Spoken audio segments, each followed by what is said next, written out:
And with close to half of Oklahoma City third graders reading below grade level, Oklahoma City Public Schools face a dilemma not uncommon in other urban districts.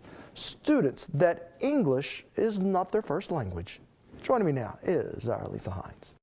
Well, of the students currently enrolled in Oklahoma City Public Schools, 50% are Hispanic, and about 33% of those are still learning English.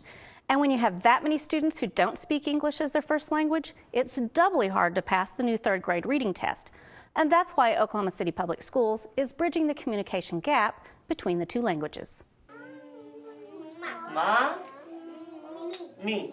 They're sounding out words at Van Buren Elementary, Mami, muy bien. learning their letters and a new language. A, E, I, O, U. Amparo Macias is the principal and says it's easier to learn to read in your native language. Ya me las aprendí.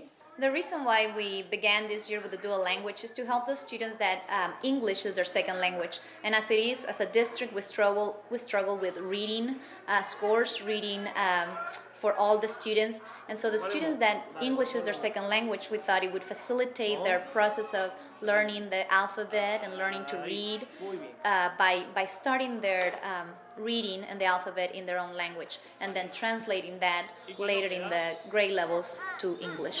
Joshua. From pre-K to third grade. So we're implementing these one grade level at a time. So we started with pre-K this year and we have one out of our 4 classrooms that are doing dual language. Next year we'll move that on to kindergarten, and that's our plan, to do one grade level at a time. Muy bien, Bella. Un aplauso, Bella. Fuerte. So by the time they reach third grade, the students will be bilingual and able to understand and pass their third grade reading test. Mesa. But finding teachers to teach a dual language class isn't easy. ¿Seguro? And OKC Public Schools has to go outside the U.S. to Spain just to find ¿Cuál es la one. primera?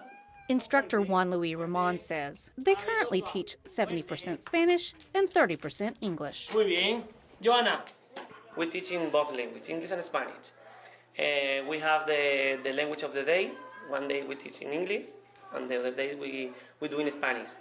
And later we have the language of instruction. So some of the subjects are in Spanish and some of them are in English. For example, the students, they are going to learn reading in Spanish, but in math, they are going to learn in English. Which, for my adult brain, is hard to fathom. But Ramon says, for the students, not so much. They are learning faster. Spongy brains, learning a new language, and reading their way up to making the grade. Uvas. Now, Amparo says there are so many students who want into the class that they don't have enough teachers to go around. So how are they going to solve that? Well, what they've done is they've put a kind of a lottery into place to select the students from the class. But again, having enough bilingual teachers is the key. All right. Thanks so much, Lisa. You're welcome, Rob.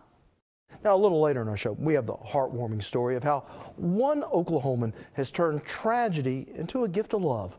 But when we return, my conversation with OKC Superintendent Rob New.